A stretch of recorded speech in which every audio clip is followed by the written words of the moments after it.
Picture this. You are one of the most powerful men in the Islamic world. You have armies, you have guards, you have walls.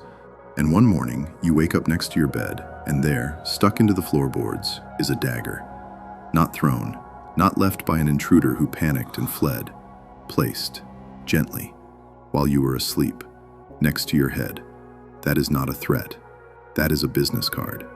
That dagger belonged to a group so effective at political murder that their name became the English word for political murder, the Assassins. For almost 200 years, this group held exactly one mountain fortress, commanded an army that historians still argue was smaller than a modern high school, and somehow made sultans, viziers, and crusader kings rearrange their entire lives just to avoid them.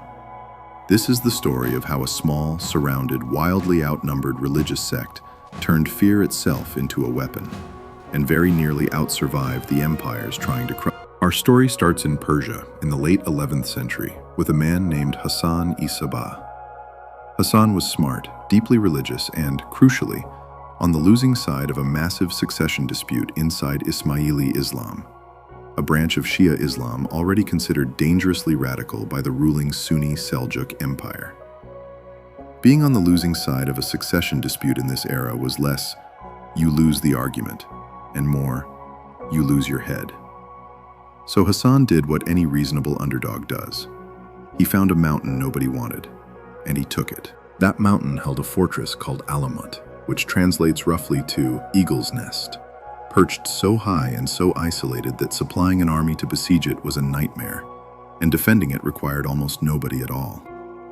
In the year 1090, Hassan and a small group of followers essentially walked in, converted the garrison to his cause, and quietly became the new landlord.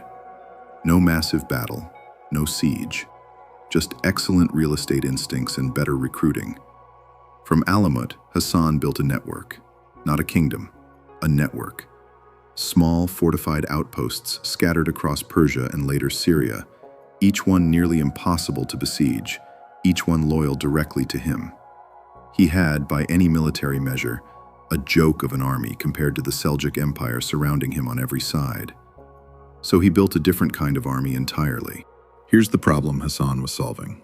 If you're a tiny sect surrounded by an empire that considers you heretics, you cannot win a war. You will lose every single open battle, every single time. So Hassan asked a different question. What if you never had to fight one? His answer was targeted killing, used with terrifying precision and even more terrifying theater. His followers, sometimes called fedayin, meaning those who sacrifice themselves, would spend months, sometimes years, embedding themselves near a target, learning the target's routines, gaining trust, becoming a trusted guard, a trusted servant, a trusted friend. And then, in public, in daylight, often in a mosque during Friday prayers where the maximum number of witnesses would see it, they would strike. Public execution wasn't a mistake or bad planning. It was the entire point. A quiet murder solves one problem. A public one sends a message to every other powerful man watching. This could be you, and there is nothing your guards can do about it. The assassins understood, centuries before anyone had a word for psychological warfare, that terror is a force multiplier. You don't need an army if your enemies are too afraid to use theirs. And then there was the dagger on the pillow. Reports describe targets waking to find a blade left beside them while they slept, sometimes with a note. The message being delivered wasn't, "We tried to kill you." It was, "We succeeded and chose not to, this time."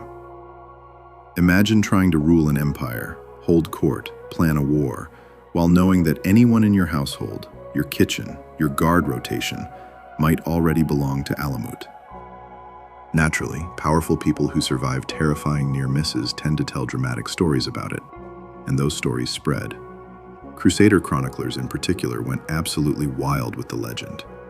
The most famous claim, repeated by Marco Polo himself, describes young recruits being drugged, brought to a secret garden filled with wine, food, and beautiful companions, told this was paradise, drugged again, and returned to ordinary life, now desperate to earn their way back into that garden through absolute obedience, even unto death. It's a phenomenal story.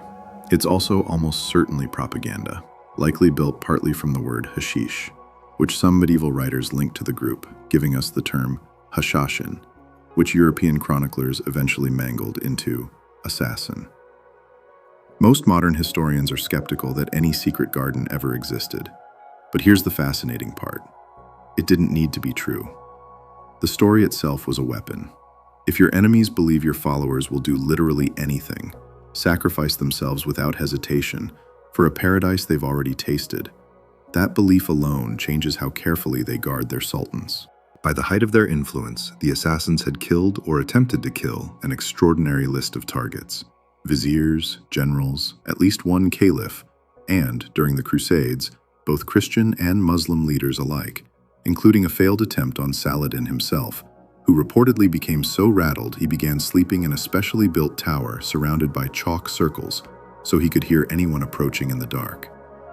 Even Conrad of Montferrat, a crusader king of Jerusalem, was killed by assassin operatives in 1092, disguised as monks who had spent months building his trust before striking.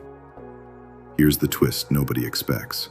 The assassins didn't fall to any of the empires that feared them for 2 centuries. Seljuk sultans tried. Crusader kings tried.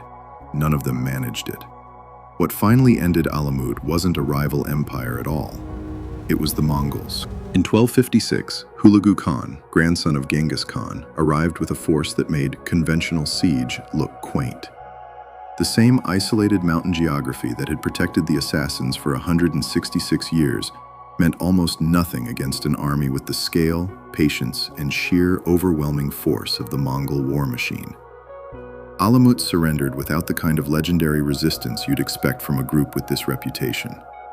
The library, reportedly containing the assassins' own historical records, was destroyed, which is a big part of why so much of what we know about them comes from the writings of their enemies, rather than themselves.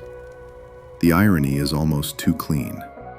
A group that survived for 2 centuries by making individual, powerful men too afraid to act was ultimately undone by an empire too vast to be afraid of anyone.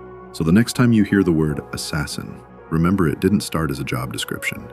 It started as the name of a mountain fortress full of people who figured out that fear, used precisely, can outlast armies. Alamut is a ruin today, but the psychological playbook Hassan-i Sabbah built almost 1,000 years ago is still recognizable in political violence, terrorism, and intelligence work right now. If you found this one as wild as I did, hit subscribe, because next time we're covering a country that managed to disappear off the map not once, not twice, but 8 separate times. See you then.